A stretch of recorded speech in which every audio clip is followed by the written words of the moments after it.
ही आपका पूरा परिवार नष्ट कर देगा अगर आप किसी के ऊपर तांत्रिक क्रिया करा रहे हो तो। इसलिए तंत्र गलत है।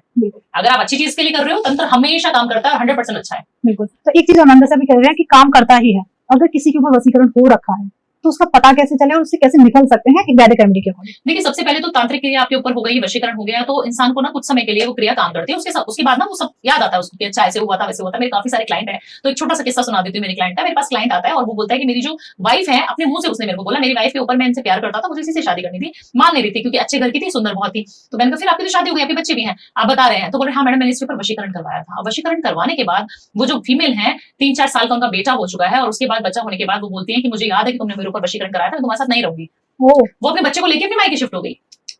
अब आप एक ऐसे रिलेशनशिप में हैं जहां पे आपने पत्नी का सुख सिर्फ 3-4 साल 5 साल लिया, उसके बाद आपकी शादी भी नहीं हो सकती। वो बोले मैं शादी करने में नहीं दूंगी तेरे को, और तू अब पूरे जीवन ऐसे ही रहे। क्योंकि तांत्रिक क्रिया जब आप वशीकरण करते हैं तो आप सोचिए ना, आप उसको किडनैप कर लेते हैं एक तरीके से। उसको जब रिलीज करोगे, रिलीज तो कभी ना कभी करोगे ना, तो जब आपने कर दिया तो आपका बुरा समय शुरू हो जाएगा। उसका बिजनेस लॉस होना शुरू हो गया, उसके मम्मी पापा की डेथ हो गई, उसके घर में दरिद्रता आ गई, और वो मेरे पास रोया आके कि मैडम आप बताओ कि मेरी इस वजह से ये बुरी हालत है। मैंने कहा 100% सही बोल रहे हो आप, आपकी कुंडली तो बहुत अच्छी है, बट अपने अपने कर्म खुद खराब करें।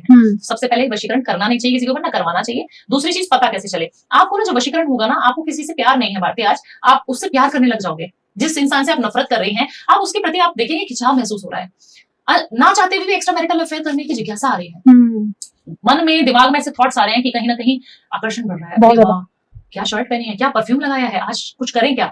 ऐसे जब थॉट्स आने शुरू हो जाए तो समझ जाना वशीकरण तो हुआ है। अब उसका निवारण कैसे? निवारण, सही बात है, वशीकरण हो तो गया, पता भी चल गया, उसका निवारण क्या? हाँ, तो आपको नहाने के पानी में कुछ ऐसा मिलाना है जिससे आपका निवारण हो जाएगा।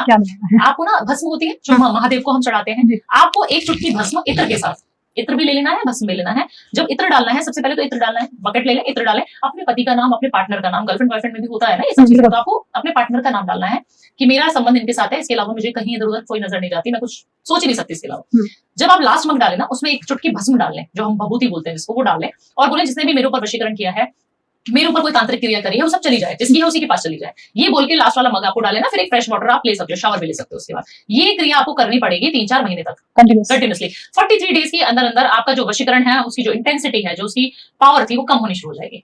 सिर्फ ये छोटी सी रेमेडीज बताती हूँ मैं, क्योंकि मुझे लगता है घरेलू नुस्खों से जब चीजें हो सकती हैं तो क्यों किसी तांत्रिक के पास, किसी उतारे वाले के पास जाना, बहुत पैसे ले लेगा, बहुत पैसे, उतारा हुआ या नहीं हुआ ये भी पता लगता है आपको। तो ये करें, इससे 100% रिजल्ट मिलेगा।